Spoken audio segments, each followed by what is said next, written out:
So, what did Donald Trump say about Canada on the day before the Canadian election? It's time to talk about the future of Canada and its relationship with the United States. I'm Steve Sandford, you're watching Dominion Report. Now, the primary reason I started this channel of ours is to discuss what's happening in the US and what it means for Canada. So far, I've mostly covered election topics, but now that that's over, the government is going to have to come to terms with what I believe is an existential threat. If you've watched some of my other videos, you'll know that I have provided some pretty good examples and some pretty good explainers on fascism. With recent activities south of the border, it's become clear to me that they are trying very hard and acting very swiftly to implement a fascist state. Let's just review a small sample of some of the things that we've seen that will support this. They have purposefully ignored, this is the government has purposefully ignored numerous federally issued court orders. This completely flouts the law. This completely says the government can ignore what the courts say. They have kidnapped and deported legal migrants, and more recently, birthright citizens. In fact, some of them children, one of whom has cancer.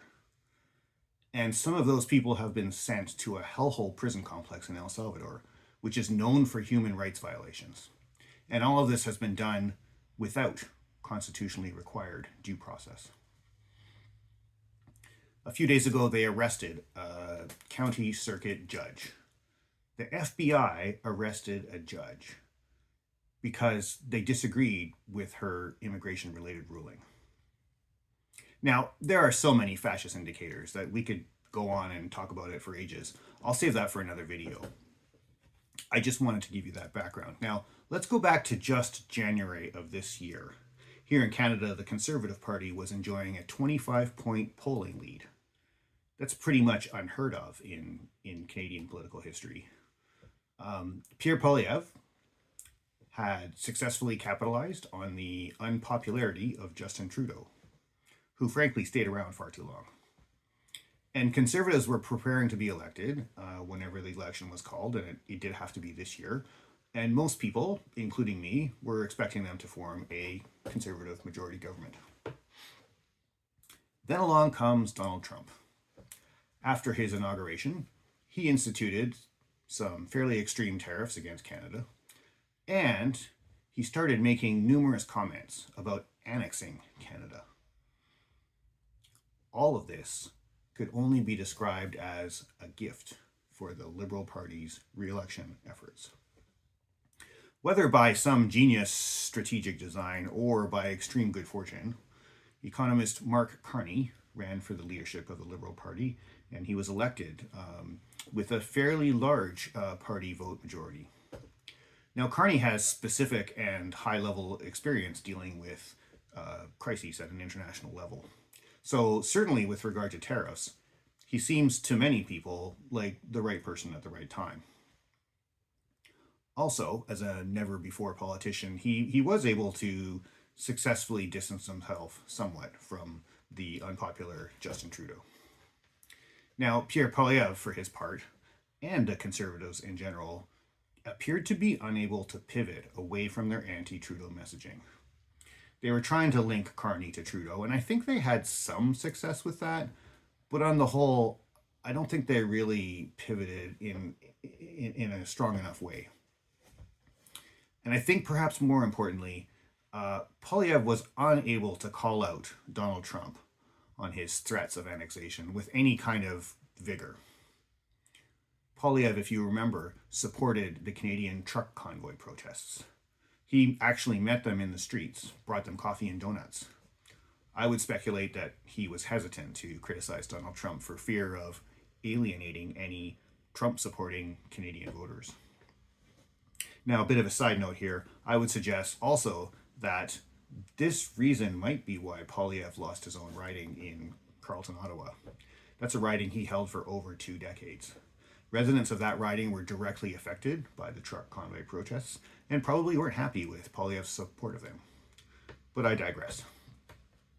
Trump, on the day before the election, posted a classic Trump diatribe on social media.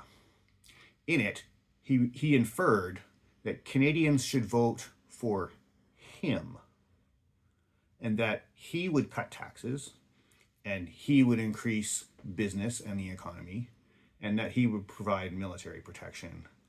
All if Canada, of course, became, and I quote, the cherished 51st state. In the same comment, he also claimed that the border is artificial, and he repeated his earlier lies about the USA subsidizing Canada to the tune of hundreds of billions of dollars. I did a video about that one already. I'll put the link below in the comments. Now, one thing we've learned about regarding Trump is that all kinds of crazy things come out of his mouth. Most of them he forgets about and moves on to say the next crazy thing, in which case it's easy for us to just brush that off and not worry about what he said. However, occasionally, one of the crazy things that he says sticks in his mind and he keeps saying it over and over again. When this happens, it's time to take him seriously. And that's where we are as Canadians. We have a fresh new Prime Minister with international banking and crisis experience, although without direct political experience, with what looks to be a narrow minority government. At the time of filming, they're still counting. We have an opposition government with a fairly strong showing of popular vote, but with a leader with no seat in parliament. And we have a psychotic president, a malignant narcissist, with a cabal of billionaires behind the scenes implementing a fascist regime right next door, just across the longest undefended land border in the world, and who has access to the largest and most powerful military that mankind has ever known. Buckle your seatbelts, my friends. This might be a bumpy road. This is the point where I'm going to invite you to subscribe to the channel.